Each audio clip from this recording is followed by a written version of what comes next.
Fucking idiot. 29213 18th Avenue South. And a verbal dispute with their neighbor.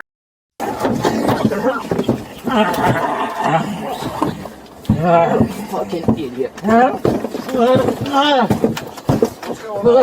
He's trying to choke himself. Well, it's quite obvious that this officer is way out of control. God, you know, I read these comments and I look at these videos, and I appreciate everybody that has their opinion.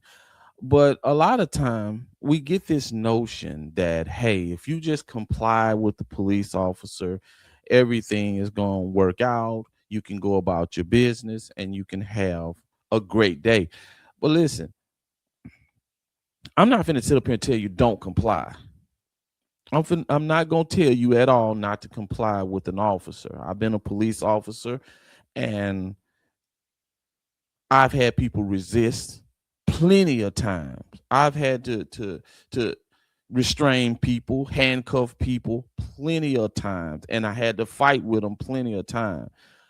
But this notion, you can just comply, and we just allow officers to walk the street like this, because this is not his first time. This is not this guy's first time.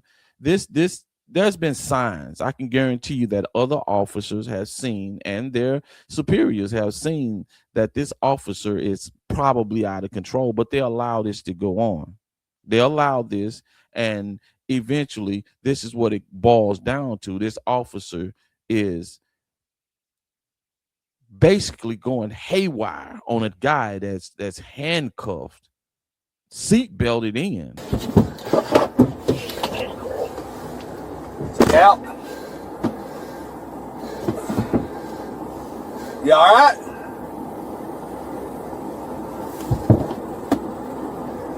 Billy, you all right? Now you're getting kind of nervous now. Dispatch, we're stopped on Willett Road.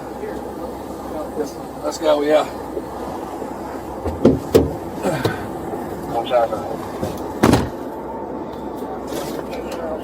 Now, I'm not sure what happened with this, guys, but a lot of times when you see officers open the door and start wailing on somebody, more often than not, the guy probably in there kicking the back of the window in the unit and acting crazy, trying to tear up the unit, things like that. That's what most of the time triggers officers. And other time, officers just take it upon themselves to go in and start wailing on the dude, throwing punches and just going berserk on the guy. Hey, give me a... Wait, Nate.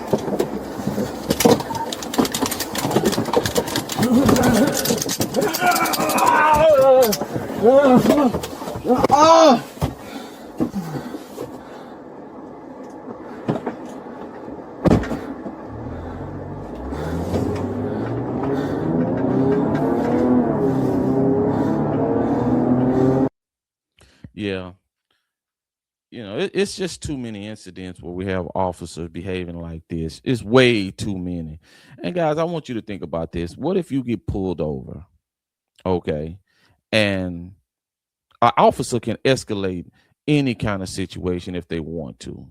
Basically, the way they talk to you, the way they handle you, they pull you out the car, put you in handcuffs. They can find a reason if they really want to do it, for the most part.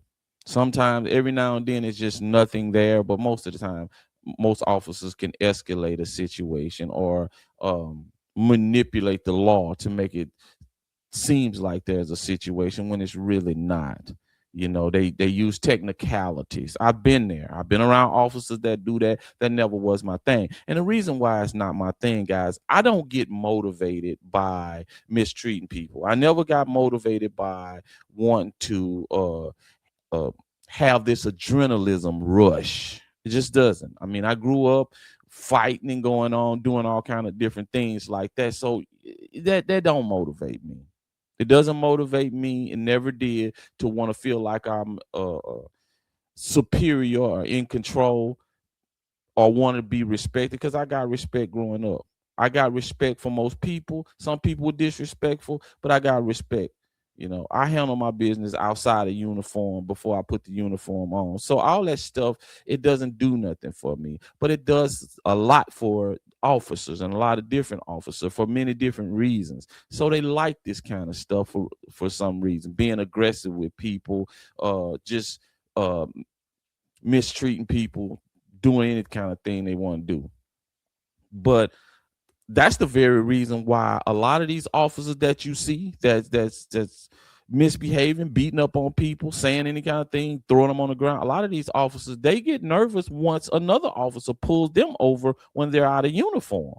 A lot of people don't know that. A lot of these officers only feel safe amongst their own department. But once they're outside of their department, they don't feel safe because they know how this stuff goes. Even if you tell another officer that you are law enforcement, they know how this can go. So imagine if you a police officer or not even a police officer and an officer pulls you over, escalate a situation, grab your wife out of the car, your child out of the car, throw handcuffs on them, push them up against the car. You're going to be compelled to defend them.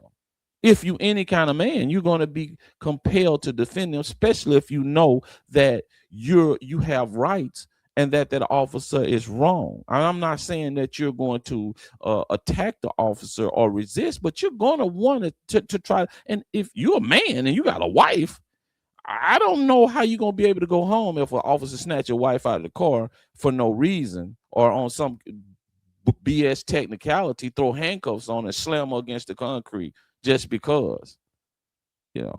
I don't know how you're going to be able to go home.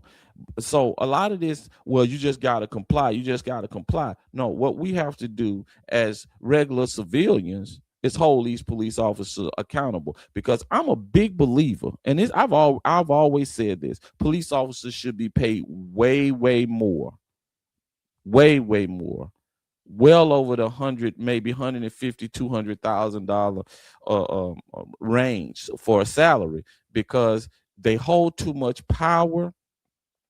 It's too big of a risky job.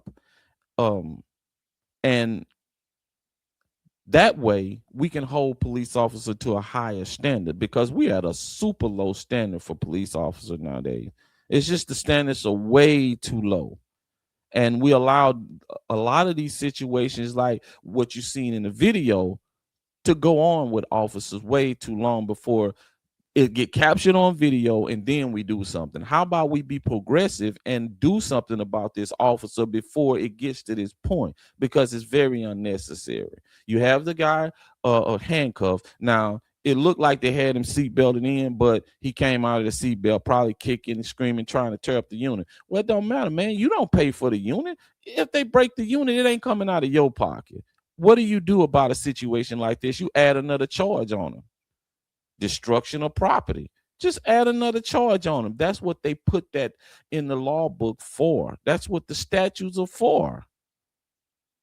But no, you want to take it out on the guy, take your aggression out on the suspect, and you're out here applying judgment to a suspect while you're on the street. That's not your job.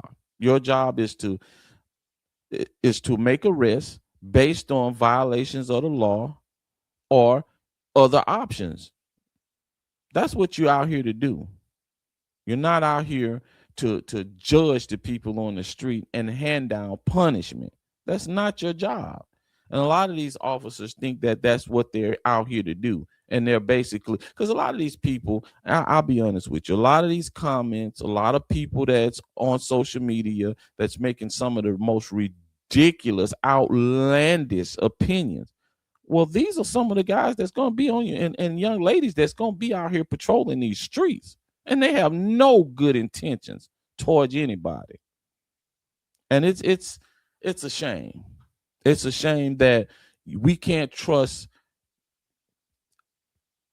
our police force to go out here and make us feel safe. It's about catching a bad guy at any cost. It doesn't matter. It doesn't matter who life they put in danger. It doesn't matter who, if they catch the wrong person and beat them up or tase them or spray them or whatever, or even delete them. It doesn't matter. That's what they think policing is about, and that's definitely what policing is. Definitely not about getting out here, being a renegade, chasing out the bad guys, doling out punishment on the street. That's not police work at all.